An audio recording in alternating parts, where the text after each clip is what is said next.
മിസ്വാക്ക് ചെയ്തുകൊണ്ടുള്ള 2 റക്അത്ത് നിസ്കാരം മിസ്വാക്ക് ചെയ്യാതെയുള്ള 70 റക്അത്തിനേക്കാൾ പുണ്യമുണ്ട്.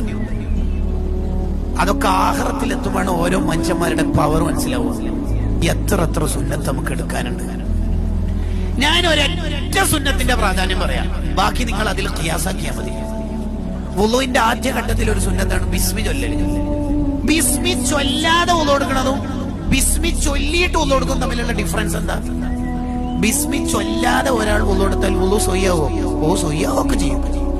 പക്ഷേ ബിസ്മി ചൊല്ലാതെ വുളു കൊടുത്താൽ വെള്ളം ഏതൊക്കെ അവയവങ്ങളിൽ എത്തിയിട്ടുണ്ടോ ആ അവയവങ്ങളുടെ ഒക്കെ ദോഷം പൊറുക്കും. ബിസ്മി ചൊല്ലിയിട്ട് വുളു കൊടുത്താൽ വെള്ളം എത്തിയ അവയവങ്ങളുടെയും വെള്ളം എത്താത്ത അവയവങ്ങളുടെയും ദോഷം പൊറുക്കും. എന്ന് പറഞ്ഞാൽ ഹൃദയത്തിന്റെ ഉള്ളിലേക്ക് വെള്ളം എന്തായാലും എത്തുവോ? ഇല്ല.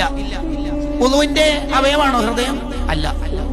ഹൃദയം കൊണ്ട് ചിന്തിച്ചു പോയാൽ കുറെ ഹറാമും തെറ്റൊക്കെ ഉണ്ടാവില്ലേ?